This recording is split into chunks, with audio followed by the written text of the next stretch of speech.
Hello, Lego lovers. This is Elle, and this is something that has a lot of transparent pink parts in it. But it is actually a Lego Ninjago set review. This is called the Crystal King Temple, set number 71771 for 703 pieces and a retail price of about $80, and you might be able to find it cheaper. And I already kind of said exactly why I got this set. I got it because of all the transparent pink parts in it. But other than that, it's actually not too bad of a set, I think. But we're going to go over this and review it. So let's start with our minifigures first. Not a huge fan of the minifigure, but I still can see quality when I see it. And in these prints, they're very detailed, very ninja-esque, very good prints. We have kind of the standard ninja type helmet, so nothing special there, although they do have a printed symbol on top, which I think is kind of neat. They do have different facial expressions, angry-ish. And then on the back here, kind of a smirk, and you can see the print continues on the back. And I will take off this one shoulder pad with sword in it. Still kind of cool, has a little marking on there, and we can check out what exactly it is that print is. So again, it continues a nice print. It is a very detailed print, pretty nice for any minifigure. I believe that person's name is Cole, because I have so many of them. And this would be Zane. So again, very nice printing on there, different color base. Again, they have the symbol on their helmet and kind of with their colors. And then this character has similar printing as the other one on the back. They all kind of match up, just different colors. And we have the nice head printing there, which I think has used beyond Ninjago and such. Again, similar equipment as the other one, and we'll see a trend here of basically another set of pretty neat armor printing, another head printing on both sides, kind of a smirk. Always kind of very specific with these head prints, but they do have some emotion in there. And then I'm not going to really go into it, but again, there's another torso print that's, I think they're actually almost all virtually the same. You can kind of see that they're just a different color, maybe just slightly different. And our last ninja is, I don't remember, Kai. Again, same helmet theory, same symbol on there. We have nice printing again, kind of repetitive, it feels. Their printings are different, but like they're very similar and not too different, and their equipment and everything is very similar too, so they're kind of the same. But still, the prints are fairly nice, I will say that, and having different head kind of designs are pretty cool. And this other character we have here is one of the crystallized minion type characters, and he is loaded with stuff. First of all, you got dark pink arms, you got pink hands, you got one dark pink leg with print on it. The prints are great. Love the claws on there. Kind of looks like the armor is kind of broken apart and the crystal's kind of growing through them. And then let's pop some parts off here. The head basically is like a minifigure head, in that it is a molded type head. Kind of weird how it's in there. I guess you could technically put light in there and you could maybe have a weird effect. One highlight that I really like is this armor piece, though, that they have on their neck. Oh, it's on there pretty tight. Similar that they've had where they've had the two studs on the back, but it has kind of like a crystally shoulder pad type look to it. I just think that's really, really a cool little effect on there. And then really nice back printing continuing with that. And we have one other figure, which I believe is the Crystal King. Not 100% sure on the characters, but either way, I'm pretty sure. So this character is very tall because he uses the secondary Garmadon body. He comes with two dark pink transparent katanas, which I think are awesome. And they are still flexible like the other ones, so it's not like they're going to snap apart very easily. And you can see there, very nice torso print, a pretty cool head mask type print. That is the horns that get put in there, so you could put different color horns. Really crazy printing a lot. The gold arms kind of are out of place in my opinion, but we will pop the helmet part off, which is this. It's kind of got that samurai type helmet look back there, and basically that's a mask. I think we've had similar things like that before, but underneath we have a very angry Garmadon type looking headpiece. And the back, unfortunately, they didn't print the top torso, and just looks really awkward that they didn't. They do have kind of a cool little effect on the back of the head, but yeah, that back torso I honestly think should have been printed. It really makes it look out of place. But let's get to the build now. So there's basically two main parts to this build. There is the creaking of the building because it is supported by a small amount of things. Basically, you have this part here and then the back tower part. I'm going to set that aside and we're going to go over the smaller area here. So first of all, you start basically down here, kind of like your starting place. And it's got a really cool design for stairs. We have lots of these kind of pink swords just sticking out. We have weapons to pick up in some areas. But so basically you're using this build for the stairs. I really kind of like that. It's just like a rocky stairway, you know, to get there.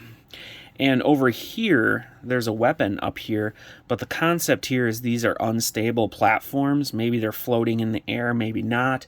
So if you have your character that needs to get up there, it might be a little hard for them. They might fall off, and then you got to get up here and get the sword. And then basically how that's achieved is by some Technic parts here.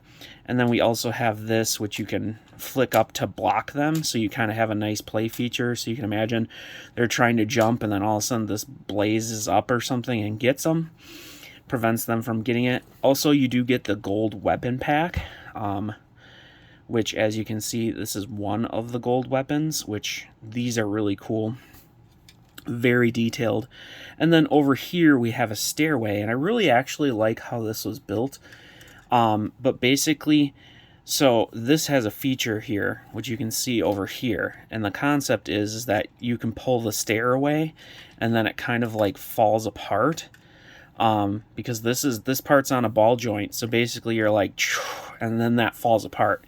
And basically how they get that angle, and I was thinking that would be a cool, basically a really simple way to get angles and have them have a base, is it's just one of those hinge plates, and then they just have it on flat plates.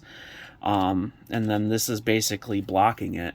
And then since this is on a ball, you can kind of finagle it around, and maybe you could imagine that another play feature is stepping on it, and then they might slide off there. And then also another play feature here, we do have one of these here, which you could lift up a little bit if you wanted to. Otherwise, it just hangs out there. Otherwise, right up here, we have a platform with the golden nunchucks. I probably said that wrong and broke something else. But basically, it's two of these, which I think is a really cool part. As you can see, bars on the sides there. Not sure if accessories fit in there. And then bar down there on a gold chain. And there's two of those there. But there is a play feature up here. So you can imagine your character hero up there looking around behind him to see if there's any bad guys. And then you just push that in and it just shoots them right off. It's kind of funny. There are stickers up here. You can see dark purple kind of stickers. Kind of hard to see. And then kind of another like emblem type sticker up there. Pretty neat. Not too special. I do kind of like those stickers. Nice detail. And again, more of that transparent pink stuff in there. Otherwise, this is a very rock-like build. And then I will also show you the other little build here. And this is kind of like a Drake. For a brick-built Drake, I really like this. I was amazed when I was building this how it like was cool. So they use these for like the clawed feet, so you could put those in bar connections and kind of move them around if you want, you know, to get maybe a little different angling. You got the transparent pink for like spikes in the back, but they use the, as you can see, that kind of action part there to kind of allow it to get some movement in its torso middle area. And then it has these wings, and then the head is designed with that 1x1 kind of circular plate with bar. And then they actually make it kind of look like it has either eyes or nostrils using a ice skate piece in there. And then of course that's a sticker, but still a pretty cool sticker. And yeah, this is just a cool little build for something. I'm surprised how nice and cool this turned out. I knew it was in the set, but when I built it up, I was like, this is actually really cool. But we have a whole nother part to this set, so let's zoom out and see if we can fit it on the screen a little bit. So this is probably the main tower part. It is actually pretty tall. As you can see, it's not fully on the screen, but we're going to start by taking a look at the base down here and then working our way up. So down here, basically this is held together or held up by these transparent dark pink Technic bars, lift arms, and I love to see more in dark pink. We got little crystals there. I don't know if it's floating on magic or what it's supposed to represent, but it looks pretty cool. And they use basically a Technic connection to two Technic parts down there. There's also a Technic brick you can barely notice down there, and that gives it its sturdiness, which surprised me how sturdy it was. And then you can also see on the bottom here how they kind of have the rock kind of floating and what looks to be like roots or just plants hanging off of it to give you that effect. And that is a sticker there, just kind of a nice little detail going on there, like the kind of drooping down rock effect. But then as we move up here, we get to basically a little area, not his throne, but there is one weapon there. More pink crystalling, obviously. We have what appears to be a little stairway representation of how you can get up top, although very precarious and not the best. You know, otherwise, it's just kind of a little area here. You know, you can play around with whatever you want. And then jiggling on the side, and I'm going to butcher what it's called, but it uses the tensegrity technique. I don't know what it is. It was a thing on the internet that kind of it blew up. Basically, you use like these chains in Lego or rope or whatever to make it look like it's hanging there, even though, you know, it's attached, but it just looks like it's hanging there, so it has some give. But this is supposed to basically be the prison for a character. And basically how that works is you open that up and you can put a character in there like so and close it up. So they're like in a pink crystal prison. Really cool. Really love those parts. Really happy to see that. We usually see that in a lot of Elsa's stuff in transparent light blue. But just a really cool, different little design here for a prison. Poor guy. And that the fact that they use that whole technique there with the change and stuff is just a nice little addition that's surprising. And as you can see, it stays there. It stays pretty good as I jangle it around, except it looks like the prison's breaking free. Of course, the characters always escape. And then up here we have the throne part. Now, this is hard to see because of how tall this actually is, so I'm gonna try and get my phone to get it, or I'll just zoom it out. But you can see kind of the nice detailing and just overall look there. The interesting part is these are actually like upside down light poles. It's actually a really neat build experience to kind of get that design like that. And of course you have all the transparent pink stuff. But then basically the main throne part is right here where your character can sit, and you have a place for either someone to stand looking at him or for him to stand and lord over whatever his domain is. But you can see that we have just a nice little spiky chair there. So what else is there to really talk about this set? Well, there is the gold weapons, like I said. These are pretty nifty, in my opinion, if it would zoom in. So they all have like dragon designs, and they all connect via bars. This one is like a scythe, if I said that right.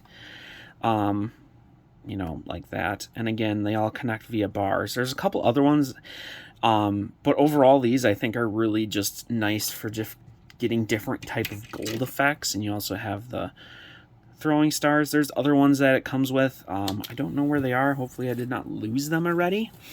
But the other highlights are, of course, the plastic parts that are in dark pink. Everything's pretty much in plastic. So again, that's a bar connection and just kind of a crystalline type look. You can use that as a sword or like, you know, pink flame or something of such. And these are connected with those little action pose type things. We also have the big one, which they've made parts like this before. But basically it has an axle connection there, right there. And then it's transparent pink and kind of crystally. Definitely usable for giant swords or giant energy burst things. They are kind of weird in that they are not like symmetrical if you look down this way, because it dents in here and dents out there. Not sure how much that matters. Not a big fan of all the little circle holes, which I'm pretty sure is part of the molding process. But it is a cool piece, and I definitely will find uses for it. And you can put them together and kind of get like a bigger effect type there. You could also use it for like energy coming out of an engine. Just a really cool part. And then of course we also get the dark pink katana. And you know me, I like my pinks. So for $80, do I think this set is worth it? I got it for $70 because I found it a little cheaper. I think it's pretty close. I think parts wise it has a lot going on for it. I think you have a lot of gray, which may or may not be a good thing. You have a lot of new dark pink pieces, which I love. We have some really cool characters that are really nice in detail and cool looking. And it's a pretty big build. Like I was showing you, I can't get it fully on the camera here, so there's some definitive height there, and some neat parts. It might be a little expensive. I feel that for me, at least, even though I'm a mini doll person, I do get minifigures. I just feel that the ninjas are always so repetitive in my mind. It's like, if you get Ninjago sets, you're going to have X amount of red ninjas, X amount of green ninjas, X amount of blue ninjas. There's just going to be so many. And these don't really have anything super special going on. They do kind of have the nifty shoulder pad, but other than that, they're good. They're very well done. It's just repetitive for me. I love the evil guys. The prints here, fantastic. However, that back missing a print, it just throws it off, because look at how awesome that front print is. That's just insane. It's so cool. It's awesome figure. I really like the bad guys of this line. So overall, I think it's a pretty good set. Maybe not the most ridiculous set. I'm a huge fan of the pink parts. I think there's one other Ninjago set of this wave that I want to get, and I will definitely look at trying to review that. Hopefully you enjoyed this video. Hopefully you will check out some more of my videos, or at least stick around on my channel and subscribe or something. But thanks again for watching.